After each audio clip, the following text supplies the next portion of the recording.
चुनाव आयोग का जो है वो बीजेपी के चेयर लीडर हो गए। नियुक्ति में ही पारदर्शी नहीं है, शंका होती है। लोकतंत्र के लिए, संविधान के लिए चुनाव आयोग कैंसर बनता जा रहा है। स्वतंत्र और निष्पक्ष चुनाव उस पे कायम रहे। लोगों का विश्वास जो है चुनाव आयोग से उठता चला जा रहा है। जो विश्वसनीयता जो चुनाव आयोग की है वो लोग दिन प्रतिदिन जो है हर चुनाव के बाद खोते जा रहे हैं। और आप सब लोगों को पता है जो भी पॉइंटर्स क्वेरीज जो होती है विपक्षों की, कि विपक्ष के सवालों का जवाब दें, संतोष करें, विपक्ष को सेटिस्फाई करें, या और कोई बात होती है, शिकायत होती है तो उसका हल निकाले, नतीजा निकाले, तो चुनाव आयोग नहीं निकाल पाती है।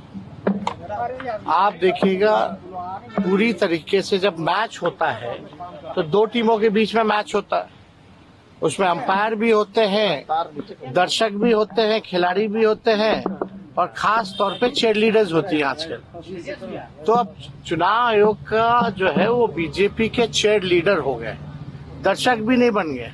अंपायर तो दूर की बात है, चुनाव आयोग जो है बीजेपी का चीयर लीडर के तरह काम कर रहा है। और ये लोकतंत्र के लिए, संविधान के लिए चुनाव आयोग कैंसर बनता जा रहा है। आप सब लोगों ने देखा होगा बिहार में जब 20 का जो चुनाव हुआ था तो पहली बार इतिहास में रिजल्ट वाले दिन जो है 3 बार प्रेस कॉन्फ्रेंस इन लोगों ने किया। काउंटिंग को रुकवाया गया, 5 बजे रुकवा दिया गया, हम लोग जीत रहे थे, और रात के 2-2 बजे तक जो है इन लोगों ने डिक्लेयर किया। जो कई सीटों पर बेईमानी हुई, हमारे कई जो जीते हुए प्रत्याशी थे वो कोर्ट भी गए, एविडेंस भी उन लोगों ने पेश किया, लेकिन चुनाव आयोग को कोई लेना देना इस बात का नहीं रह गया। तो ये चुनाव आयोग जो है, हम बार बार कह रहे हैं कि ये कैंसर की भूमिका निभा रहा है। लोकतंत्र और संविधान को खत्म करने का प्रयास जो है किया जा रहा है। राजीव कुमार जो आउटगोइंग इलेक्शन कमिश्नर है, उन्होंने कहा कि विपक्ष जो है लूजर्स है और वो हमें ब्लेम नहीं कर रही। तो हम कौन ब्लेम क्यों नहीं करेगा भाई? बेईमानी करोगे तो ब्लेम कौन नहीं करेगा? करेंगे, एकदम करेंगे। आप उसका तार्किक जवाब दीजिए। जो पॉइंटर क्वेरीज होती है उसका पॉइंट टू पॉइंट जवाब दीजिए। आप तो उसका जवाब ही नहीं देते।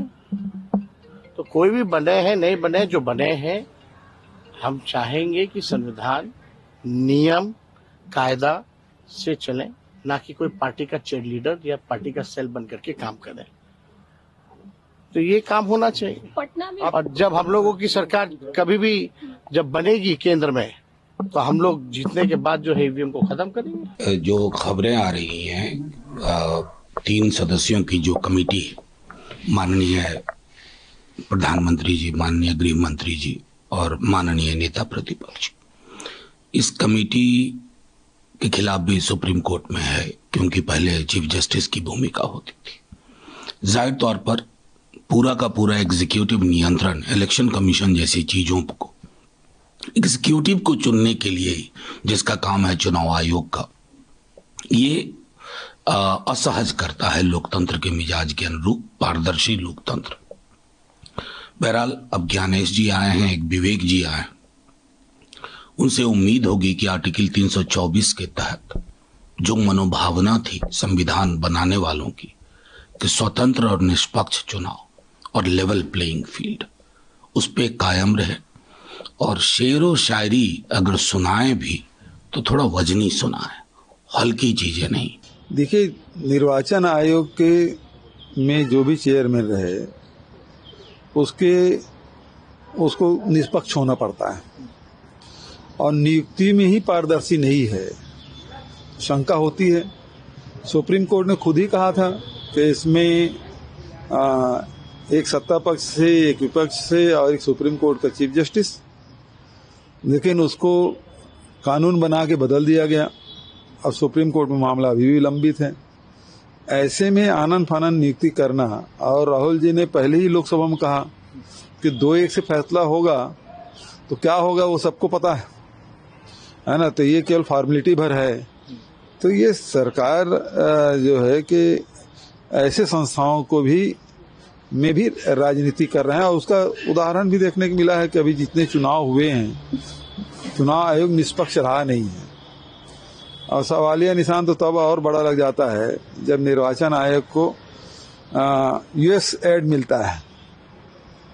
अब जब उन्होंने एड बंद किया तब पता चला कि निर्वाचन आयोग को भी एड मिल रहा था, तो फिर निष्पक्ष कहाँ रहा। कल जब सीईसी का नया घोषणा हुआ तो इसको लेकर कांग्रेस पार्टी कह रही है कि हड़बड़ी में फैसला लिया गया, मध्यरात्रि में निर्णय लिए गए, नए चीफ इलेक्शन कमिश्नर के अपॉइंटमेंट। देखिए, जो एक प्रोसीजर तय किया हुआ है उस प्रोसीजर के हिसाब से ही वो सब किया गया है, जिसके अंदर प्रधानमंत्री जी थे, हमारे लॉ मिनिस्टर थे और सब नेता प्रतिपक्ष राहुल गांधी थे। तीनों की मीटिंग के अंदर तय हुआ है और जो मीटिंग का जो तय हुआ रिजल्ट है उसको बाहर बताया गया। उसी नाते से नए सीईसी आकर पहले रिटायर हुए हैं, सीईसी तो नया कोई ना कोई बनना ही है, तो जो इंटर्न जो भी सीनियर मोस्ट हैं उनको सीईसी बनाया गया। बदले में एक इलेक्शन कमिश्नर और जो संयोग से हरियाणा के चीफ सेक्रेटरी थे उनको ही सिलेक्ट किया गया है और अच्छे व्यक्ति हैं। आईएएस हमारे 1989 के विवेक जोशी, उनको उसमें इंडक्ट किया गया है।